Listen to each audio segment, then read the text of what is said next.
I built a solar company from nothing. Then my own daughter stripped my name from the board.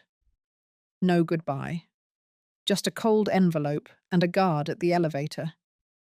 That morning, I drove across Arizona without turning on the radio. The silence wasn't peaceful. It was personal. And as the sun burned over the desert, I kept thinking, if they could erase me from the company I created, what else had they already taken without asking? I arrived at the office at 6:25, just like I had for the last 27 years. The same travel mug in hand, the same desert breeze brushing against my shoulders as I walked from the parking lot. The early light hit the glass front doors, catching my reflection as I tapped my badge. Nothing happened. I tried again. Still nothing. Inside, I could see Nora at the front desk. She glanced up, then quickly looked down, pretending to sort something in a drawer. That alone should have told me something wasn't right. A man I didn't recognize stepped out from the elevator bay. Tall, built like a former cop, the kind you don't hire for customer service. He held a white envelope with my name typed on the front. No return address, no company seal. He said my badge had been deactivated for security protocol updates, and this was from the board. I took the envelope, nodded once, and walked back to my car. I didn't open it. Not yet. I sat in the driver's seat for a long time, both hands on the steering wheel. I had turned 71 just last week. My daughter Brielle had given a speech at the company dinner, thanking me for my years of dedication, for being a visionary, a trailblazer. There were flowers. There was even cake. I remember her saying, "You'll always be our North Star." I guess stars can burn out quietly. Instead of driving home, I pulled onto the old highway out past Apache Junction. I didn't play music. I didn't make any calls. The desert rolled out in all directions, and the sun began to rise behind me. It used to be our dream, Brielle and I, bringing light to the forgotten corners. Solar grids for mobile homes, for reservation schools, for border clinics running on generators. When she was 12, she used to ride in the back seat with a clipboard, taking notes while I knocked on doors, asking people if they wanted to try something new. Now she sits at the head of the boardroom I designed, making decisions about a company I built. I didn't cry. There's no point in crying when the betrayal comes signed and notarized. Later that night, I opened the envelope. One sheet, plain language. My role had been transitioned to founder emerita, a ceremonial title, no voting rights, no access to internal operations, no legal standing, no voice. If you're still listening, I want you to know something. Betrayal doesn't always arrive with screaming and slammed doors. Sometimes it walks in with a polished suit and smiles like family. And by the time you realize what happened, the locks are changed, and your name is already gone from the sign at the entrance. Have you ever built something with your whole soul, only to be told, politely, that it's no longer yours? Then maybe, just maybe, this story was meant for you. I didn't go home that morning. Not really. I drove aimlessly for hours through the back roads of Arizona, past stretches of land where nothing grew but cacti and stubborn weeds, through forgotten towns where the paint peeled off buildings like old skin. The desert always reminded me of who I was before I became anyone in their eyes. When Brielle was 10, I used to take her on these roads in my beat-up truck.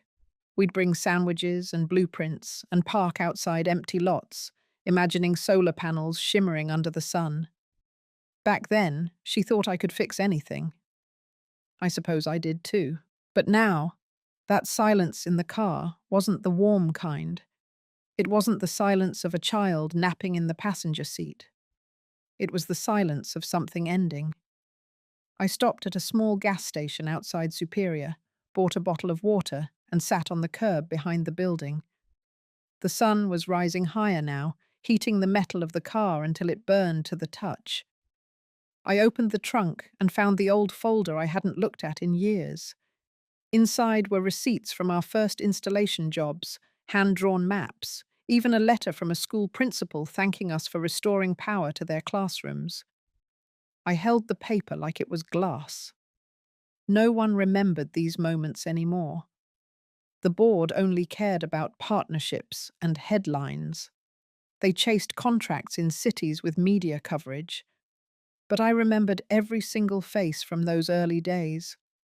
I remembered which neighborhoods waited 3 months before someone fixed their wiring.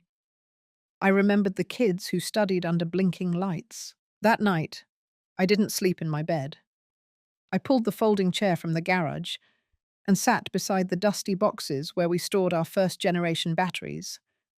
I pulled one open and found the original sketches I made when I couldn't afford a CAD program, just pencil and grid paper. My handwriting was shaky even then. I didn't go to college for engineering. I figured things out the long way. Sometimes that's what makes something real. I laid those papers across the concrete floor, spread them out like old maps of a country that no longer existed. The garage smelled like rubber and heat and memory. And there I sat, cross-legged like a girl, tracing lines I'd drawn with hope in my hand. The company was never just about solar panels. It was about reaching the edges, the places no one else wanted to power. I built it shut because I knew what it felt like to be overlooked. And I built it with Brielle because I believed in passing down more than money. I wanted her to inherit purpose, but maybe I'd handed her something too heavy, or maybe she just never wanted it at all. By morning, I was still on that cold garage floor. The sun cut through the dusty window slats, lighting up one of the old photographs I'd kept taped to the wall. Me and Brielle, standing on top of our first trailer install, arms raised, laughing. That version of us looked like strangers now. I stood up, dusted off my knees, and folded the sketches back into the box. Something had ended, but something else, quiet and steady, was beginning to stir. The morning sun was already unforgiving when I finally opened the envelope.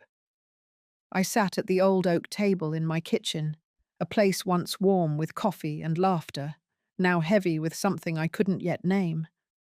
The paper inside was thick, official, printed with the company's seal. The words were clean, formal, and sharp. Effective immediately, I had been reassigned to a non-voting, honorary advisory role.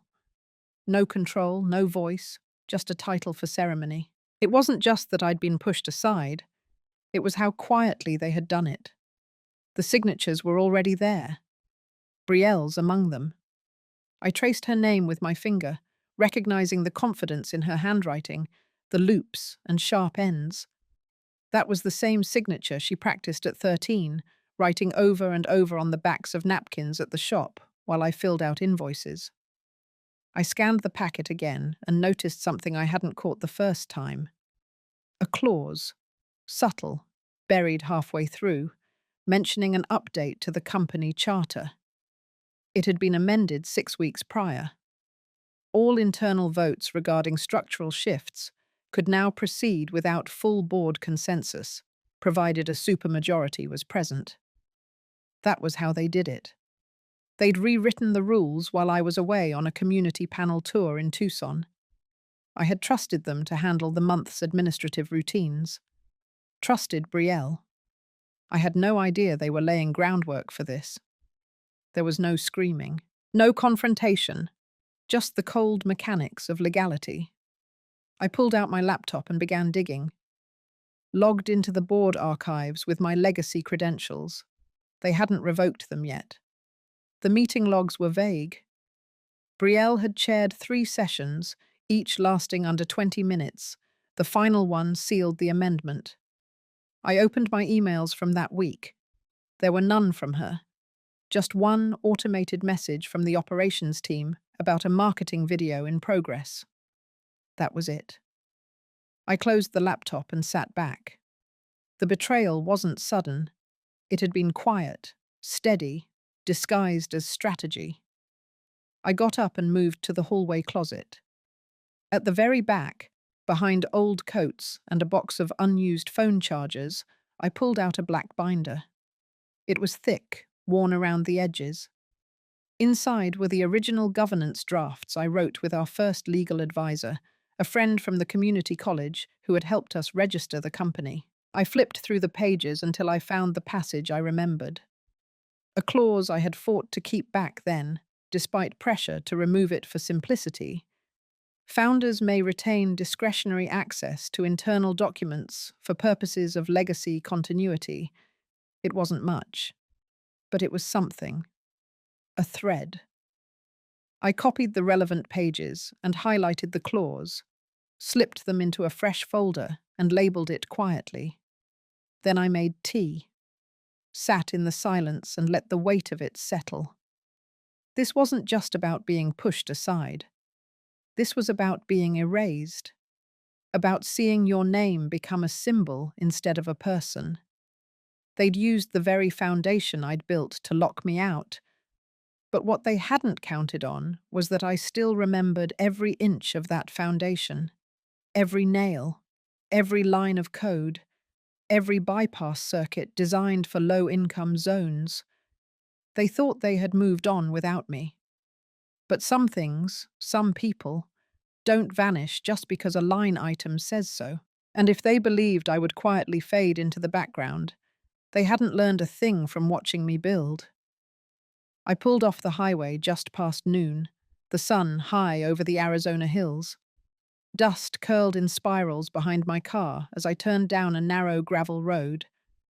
I hadn't been here in almost 2 years.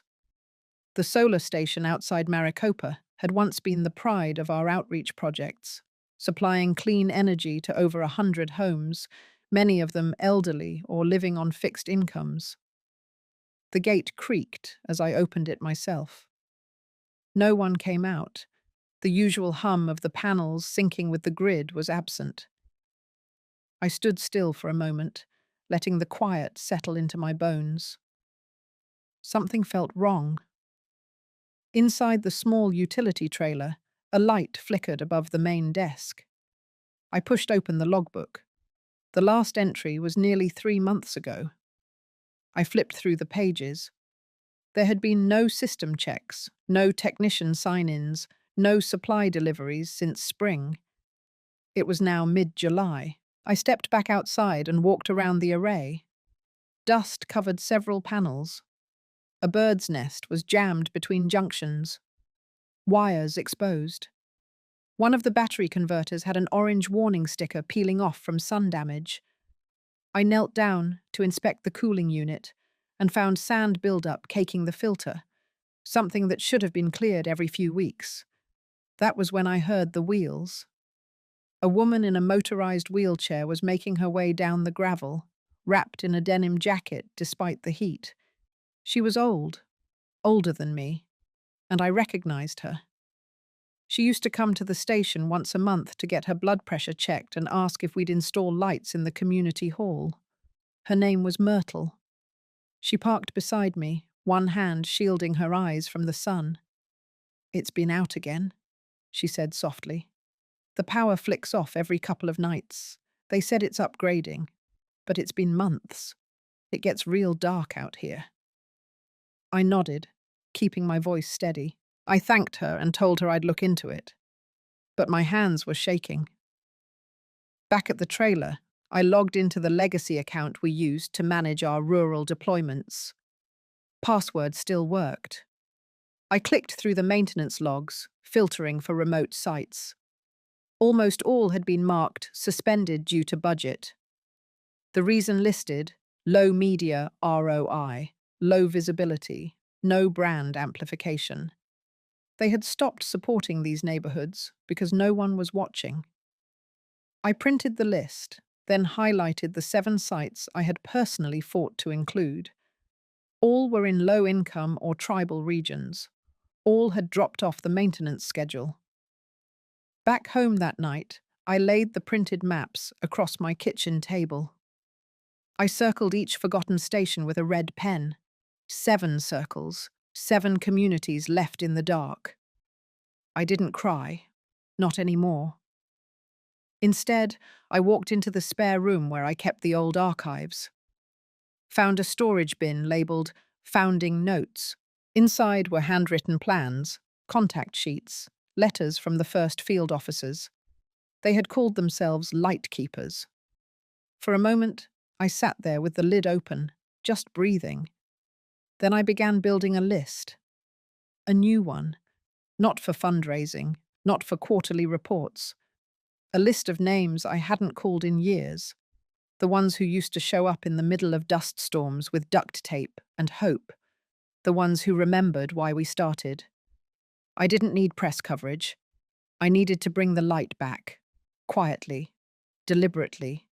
And I knew exactly where I'd start. It was just past 7 when I parked near the cafe on 3rd and Main. The place hadn't changed. Same chipped green paint, same faded Coca-Cola sign rattling in the wind, same dusty potted cactus by the door. I hadn't stepped foot in there since the summer we signed our first contract in Flagstaff. That was 12 years ago. Cecilia was already inside. She sat at a booth near the back straight, hands folded, eyes steady. She looked almost exactly the same, just older. White streaks ran through her black hair now, and her blouse hung looser around her shoulders. But her presence hadn't dimmed. I slid into the booth across from her. We didn't say much at first. The waitress brought us 2 black coffees, no sugar, no cream. We didn't ask for menus. She broke the silence first. "I heard you were out." I nodded. That was the easy part to accept. I told her about the solar stations, the cutbacks, the sites that had gone dark. I didn't raise my voice. I didn't need to. She listened without interruption, arms crossed, head slightly tilted like she used to when analyzing a faulty grid.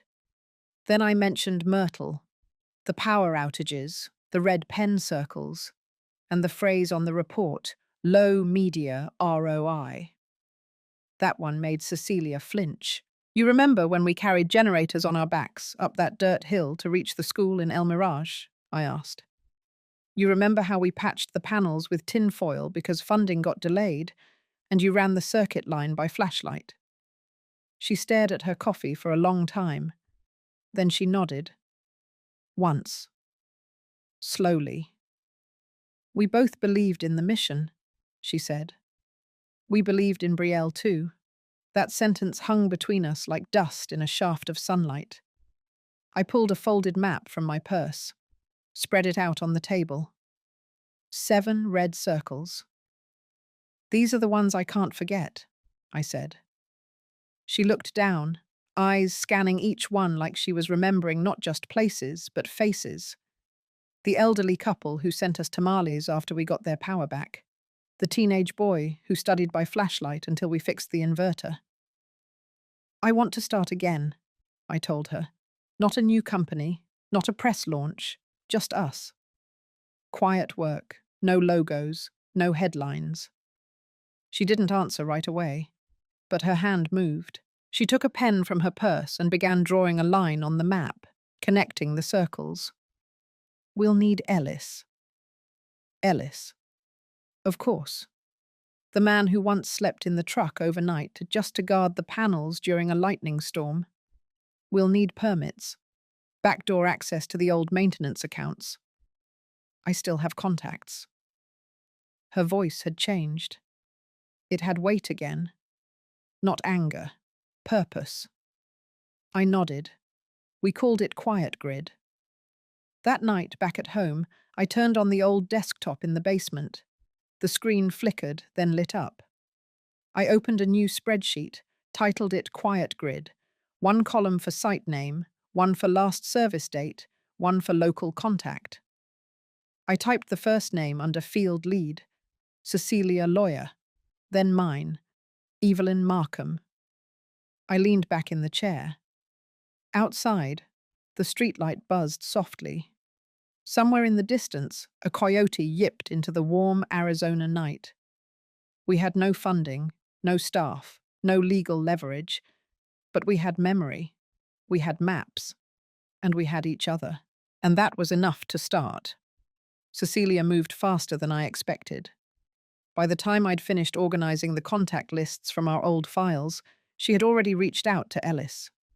He showed up 2 days later in a faded flannel shirt, dusty boots, and with a toolbox slung over his shoulder like it never left his side. His truck still had the old license plate we gave him after he fixed the Buckeye inverter in record time. I didn't recognize him at first. His hair had gone completely silver, and his walk had slowed. But when he opened the hood of the power junction behind our old South Mesa site and ran his hand across the metal like greeting an old friend, I knew he was still Ellis. He didn't ask why I was no longer at the company. He didn't say much at all. He just said, "Where are we starting?" Then came Lorna. She arrived at our temporary command post, an old prefab trailer outside Gila Bend, wearing a blue scarf and carrying 3 large binders under one arm. I hadn't seen her since she retired. She used to coordinate our logistics. People called her the Grid Whisperer. There was a year when floods cut off half the access roads to Navajo County, and Lorna rerouted 10 supply trucks by memory, all while holding a transistor radio to her ear and sipping a root beer float. Now she had crow's feet, thinner wrists, and a softer voice. But her notes were impeccable. She handed them over like blueprints to a forgotten ship. Then Warren rolled in. Literally. 18 wheels, Arizona dust still clinging to the side mirrors. He stepped down from his rig with a thermos in one hand and the same crooked grin that used to drive our interns crazy. "You still drinking that gas station coffee, Evelyn?" he asked, without needing an answer. Within a week, we had rebuilt a skeletal version of the team. No company cards, no branded shirts, just folks who remembered why we started this in the first place. We set up folding tables, ran extension cords from Ellis's generator, and began sketching the map. 7 sites, 4 counties, 43 homes without consistent electricity, no fundraising campaigns, no social media blitz, just word of mouth and old trust. Cecilia called it invisible repair. Warren preferred neighbor work. Lorna said it felt like 2009 again, when we were too poor to fail and too stubborn to stop. Every evening, we'd report back on paper. Paper. None of us trusted digital anymore. The algorithm didn't care about elders using hot plates on shared extension cords or classrooms relying on solar for ceiling fans. By Friday, we had our first success. 1 small inverter at the outskirts of Duncan. The school janitor had covered it with a tarp for 3 months, hoping someone would show up. Warren and Ellis fixed it before the sun hit noon. The principal sent us a picture that night. Children reading under working lights, dust dancing in yellow beams. We pinned that photo next to the map, with a note beneath. Restored. No headlines, no interviews, just quiet victory. The lights we brought back weren't just electricity, they were memory. In that old trailer with its buzzing lights and rusted corners, it felt like something sacred was coming alive again. And we hadn't even started the hard part. I hadn't walked into a lawyer's office in over a decade, but that morning, I did. My boots were still dusty from the fieldwork, my hands smelled like copper wiring, and I carried a folder that weighed more than it looked. Inside it were blueprints, contracts, letters of intent, and my own will, updated and notarized. I didn't want revenge. I wanted permanence. The lawyer I hired was young, maybe 35, sharp and quiet. She didn't ask for a backstory. I liked her for that. I handed her the file and told her the exact words I needed in the charter: a community trust, a renewable energy grant system, oversight built from retired engineers, school teachers, and elders, non-profit, irrevocable, and fully funded. I transferred 17% of my shares in the original company into that trust. I didn't sell them. I didn't liquidate a thing. I simply reassigned their influence. Enough to fund Quiet Grid for the next 10 years if run right. Enough to make sure the money went where the sunlight still reached children's desks and old folks' homes. Back at the trailer, Cecilia had already launched a private reporting system. Nothing fancy, just a secure form that let any technician, janitor, or resident log outages and strange patterns.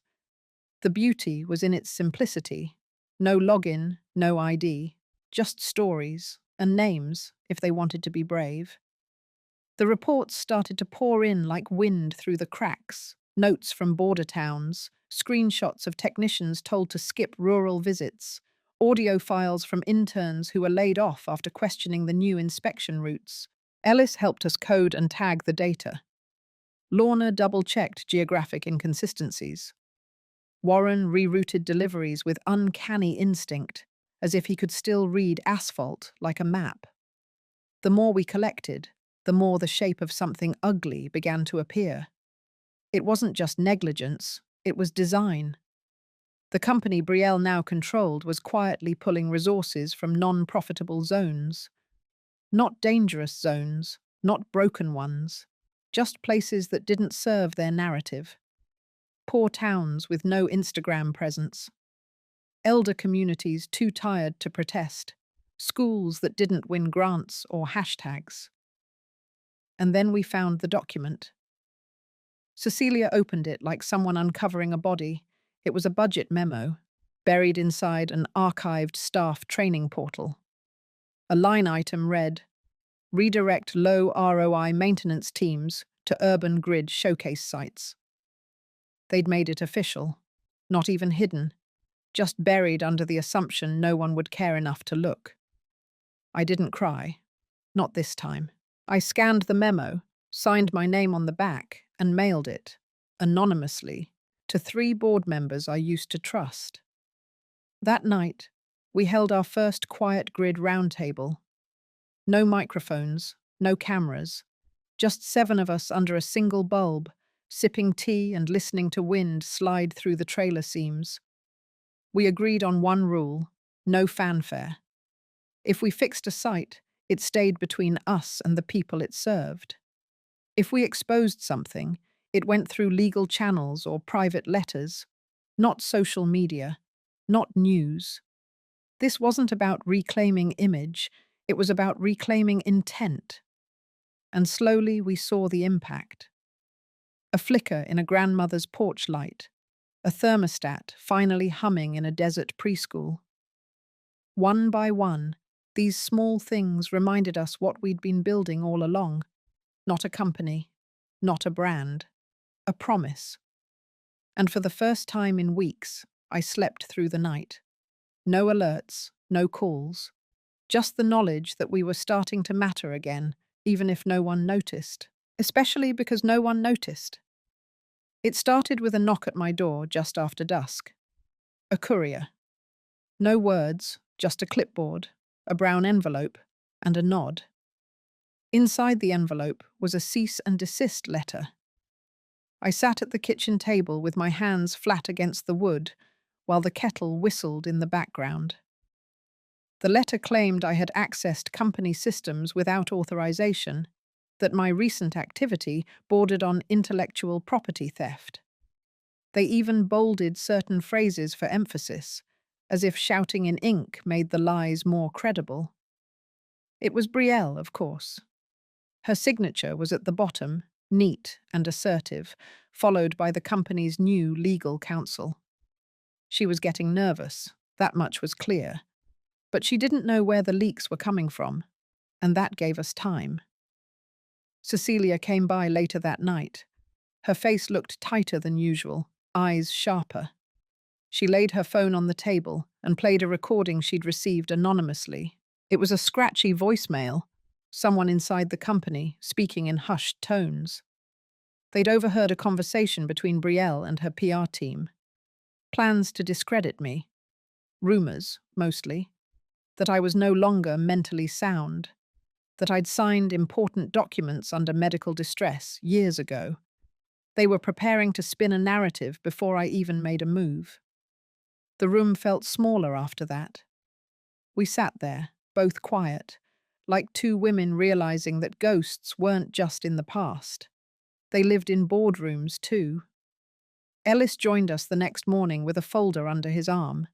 Printed screenshots, internal chat logs he'd scraped from a test server, mentions of quiet grid, nothing direct, but coded enough to chill the spine. Someone on their side had started piecing things together. There were talks of audits, security reviews, tighter NDAs. They didn't have our names, not yet, but they knew something was happening in the dark. And still, we pressed forward.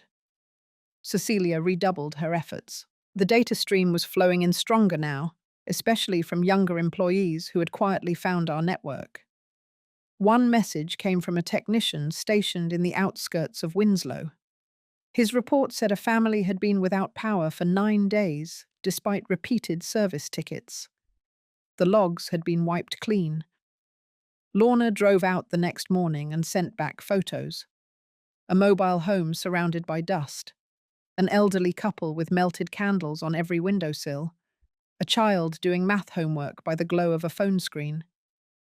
The image clung to me all night. It said more than any policy memo ever could. That week, we pushed through 3 more reconnections. No press, just results. Power returned, lights on. Relief, quiet and strong. Then the tone shifted. A retired technician we trusted, Vincent, called Cecilia in a panic. He'd received an internal bulletin that raised red flags. Brielle's office was compiling a document labeled EL Mental Fitness Dossier. My initials, a file with psychological claims. There were references to an old hospital visit I'd made after Richard passed. I'd checked in for exhaustion. Nothing more. But to them, it was a seed. Enough to plant doubt, to build a story around. Cecilia's hands shook when she told me. Mine didn't. I felt something colder than fear. Not rage, not panic. Just a deep, quiet understanding that this was the price of silence. They would try to erase not just my work, but my name, my mind. We made a decision that night. Quiet Grid would stay quiet. But I wouldn't. I drafted a formal notice to the company's legal counsel. Attached was a certificate from my doctor, signed last month, verified. I included a notarized statement from my financial advisor. My taxes, my will, my testimony. I wasn't going anywhere, and I would not let them decide how I faded. The morning after the medical smear attempt, I didn't feel anger. I felt purpose. I brewed my coffee in silence, opened the window to let in the desert air, and pulled out my old ledger from the cedar chest beneath my bed. The pages held names, handshakes, stories. These were the early investors, the ones who had believed in solar before it was fashionable, before Brielle even learned to walk. I drafted 12 letters, handwritten, each addressed to a shareholder who had been there at the beginning. No legal jargon, no pleading, just memory and truth. I wrote about the first installation on the roof of a community centre in Yuma, how we had to climb up twice during a sandstorm to bolt the panels tighter. I wrote about a church that sent us tamales every Friday because we helped lower their monthly bill by 62%. I wrote about what the company used to mean. Attached to each letter was a photo, a grainy but heartfelt image of the older woman in the wheelchair I had met weeks ago, the one whose home finally had stable power again. The picture showed her reaching up to a light switch, eyes filled with something close to wonder.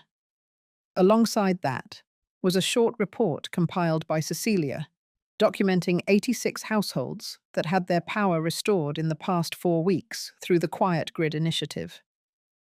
I didn't blame Brielle. I didn't use her name.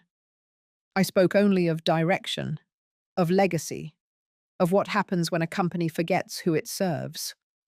I included a formal request, to establish an independent oversight committee focused solely on the company's social and environmental commitments. No executive authority, just eyes and memory, guardians of the original vision. The truth is, I still held 54%. They had forgotten that detail. Brielle's inner circle had grown arrogant, too focused on ousting me to consider what remained intact. I had majority ownership. I just needed 21% more to lock the vote. By midweek, responses started coming in. Some were phone calls. Some were silent confirmations in the form of certified mail receipts. One arrived with a note that simply read, "It's time." Cecilia and Ellis tracked shifts in internal sentiment using anonymous surveys. Several department heads were quietly aligning themselves with the original vision. They'd grown tired of the inflated marketing budgets. The rooftop installations sold more for aesthetics than utility. The boardroom metrics divorced from the grid's real pulse. One letter came back unsigned. A man named Harris. He had once helped me solder faulty connectors in a dusty lot outside Sedona. Now he served on the financial advisory board and remained, as always, cautious.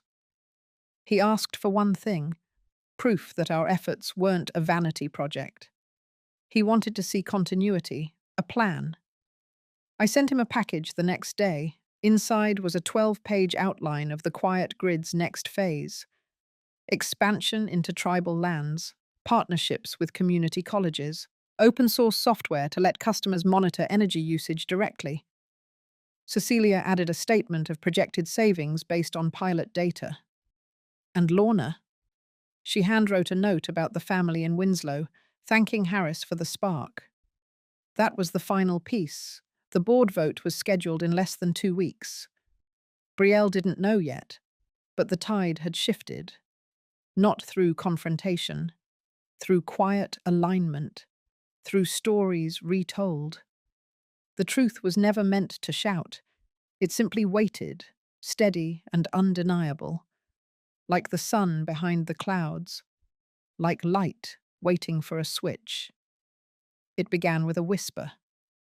The day after I mailed the final packet to Harris, I noticed subtle changes.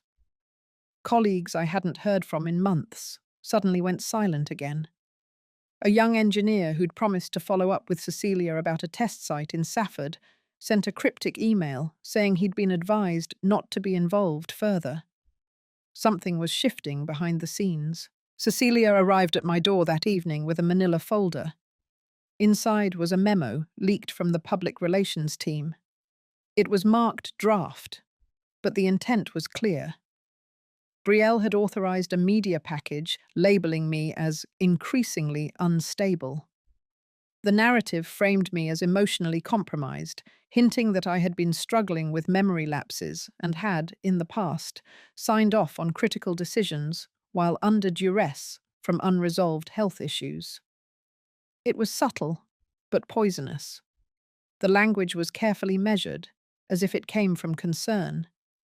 But the goal was to erode my credibility just days before the board vote. The plan wasn't to remove me legally. It was to create enough doubt that I'd appear unreliable in the eyes of shareholders and the public. Brielle knew she couldn't fight the numbers anymore, so she turned to shadows. Cecilia sat quietly while I read through the memo. Her face was calm, but her hands kept fidgeting with the edge of the tablecloth. I looked up and said only one thing. We need the truth on paper. Verifiable. Irrefutable. The next morning, we reached out to a network of professionals I had kept contact with over the years. Not allies, not loyalists, just people who valued truth. A team of independent doctors conducted a full psychological and cognitive evaluation. Every test, every screen. Cecilia coordinated with our legal counsel, ensuring every step was documented under federal and state standards.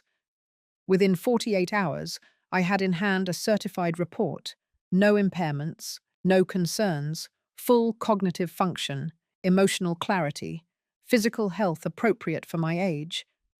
I didn't share the report yet. I waited. Because then came the second blow. Another anonymous source within the company delivered an email chain to Cecilia. It showed that Brielle had quietly approved an internal budget realignment 5 months ago.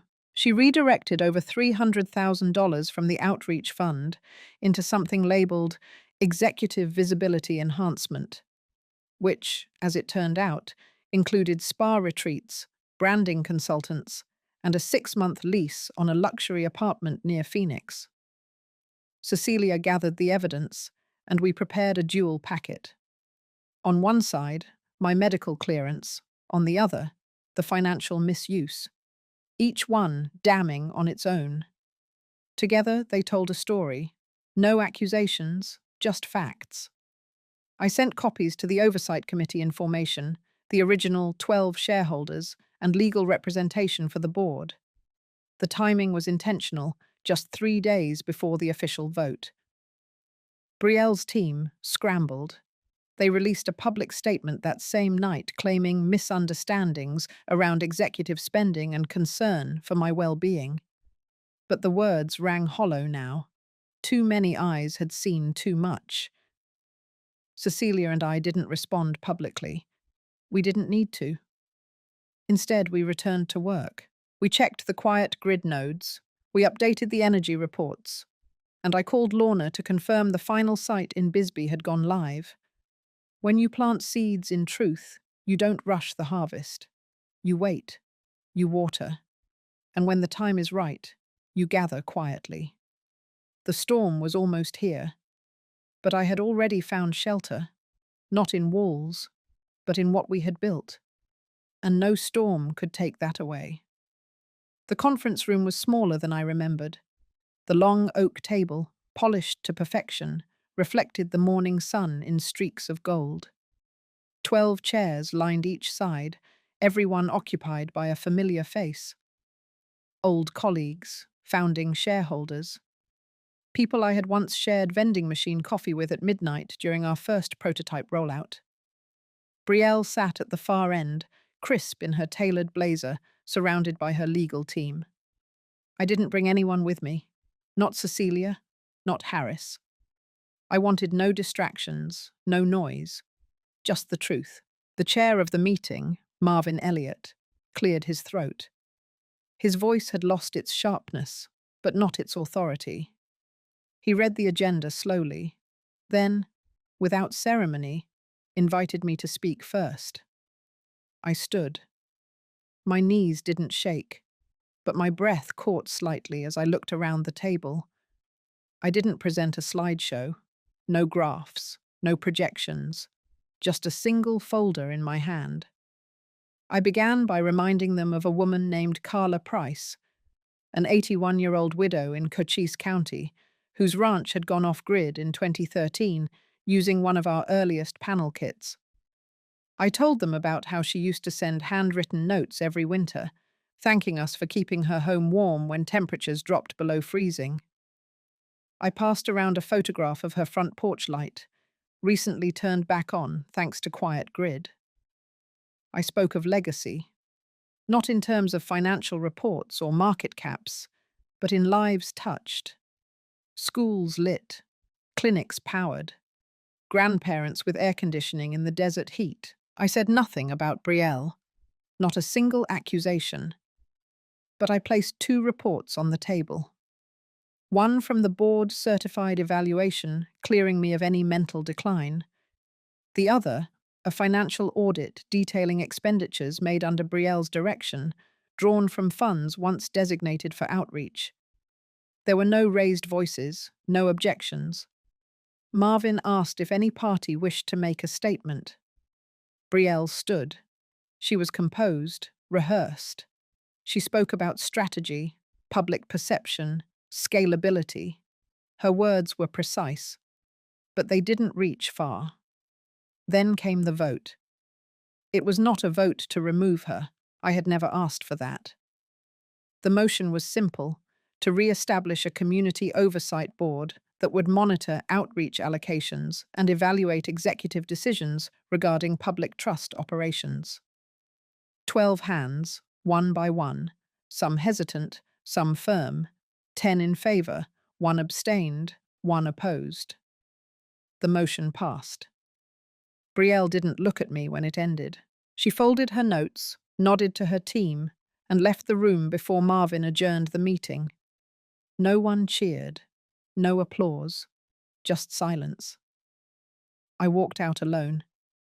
The desert air was still, almost too still for mid-morning.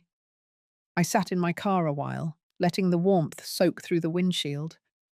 The road ahead wasn't a return to the past. I wouldn't be reclaiming the title of CEO. That chapter was closed.